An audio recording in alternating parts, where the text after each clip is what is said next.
تو خاص طور پر یہ معروضات میرے یاد رکھیے گا، ہم لوگ انڈیا جیسے ملک میں، یہ بہت ہی ذمہ داری کے ساتھ میرا جملہ، شاید آپ نے غور نہیں کیا، ابھی میں نے 2 مرتبہ آپ کو دہرایا، پھر میں دہرا رہا ہوں، انڈیا جیسے ملک میں یہاں کے مسلمانوں کو اگر عزت کے ساتھ زندگی گزارنا ہے، رسپیکٹ کے ساتھ انڈیا کے مسلمانوں کو زندگی گزارنا ہے، احترام کے ساتھ انڈیا کے مسلمانوں کو زندگی گزارنا ہے، تو اس کا بہترین ذریعہ، واحد راستہ علم کا حاصل کرنا ہے، ایجوکیشن کا حاصل کرنا ہے۔ جس قدر ہم علم حاصل کریں گے، ایجوکیشن حاصل کریں گے، اپنے بچوں کو زیور علم سے آراستہ پیراستہ کریں گے، اسی قدر ہم اس ملک میں ذمہ داری کے ساتھ، عزت کے ساتھ اپنی زندگی گزارنے کے لائق بنیں گے۔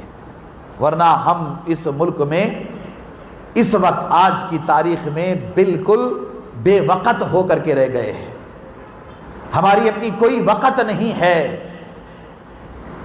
ہماری اپنی کوئی عزت نہیں ہے، ہمارا اپنا کوئی احترام نہیں ہے۔ فرقہ پرست قوتیں بہت ہی ڈنکے کی چوٹ پر کہتی ہیں کہ ہمیں آپ کی ضرورت نہیں ہے، ہمیں آپ کی قطعی طور پر ضرورت نہیں۔ اس قدر ہم لوگ بے وقت ہو کر کے رہ گئے، بے وزن ہو کر کے رہ گئے، بے وزن۔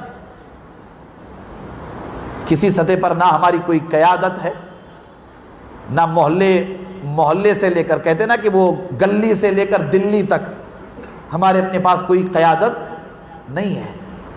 قیادت کیسے ہوگی؟ سب کو لیڈر بننے کا شوق ہے، سب کو قائد بننے کا شوق ہے۔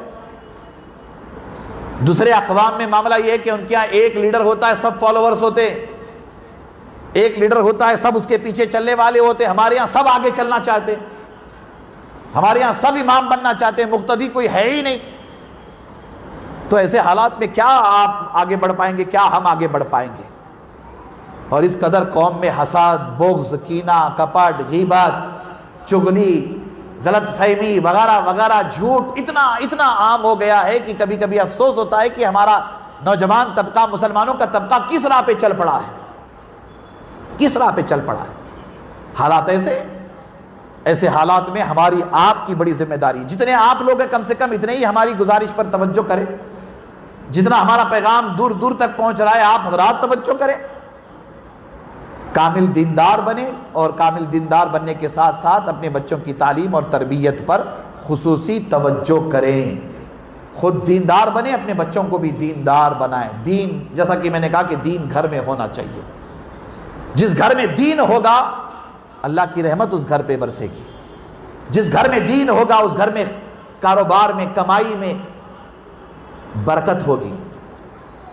جو بھی آپ کما کر کے لائیں گے، بھلے ہی مطلب ہے کہ 200-400 روپیہ ہی کما کر کے آپ لے آئیں گے، اللہ تعالیٰ اس میں برکت دے گا۔ یہ بات دھیان میں رکھیے گا کہ برکت کا جہاں تک معاملہ ہے، رحمت کا جہاں، سب اللہ کے دست قدرت میں، وہی دینے والا ہے۔ اگر وہ طے کر لے کہ میں کسی کروڑپتی کو برکت نہیں دوں گا، جیسا کہ میں نے گزشتہ جمعہ کہا تھا کہ ایک جھٹکا کافی ہے، ایک جھٹکا کافی ہے۔ پھر اللہ تعالیٰ طے فرما دے کہ میں وہ فلاں غریب کو جو چٹائی پہ سوتا ہے، جھوپڑی میں رہتا ہے، میں اسے برکت دوں گا، تو آپ دال روٹی میں بھی خوش رہیں گے۔ آپ 100-200 روپئے بھی کما کر کے لائیں گے نا تو آپ خوش رہیں گے۔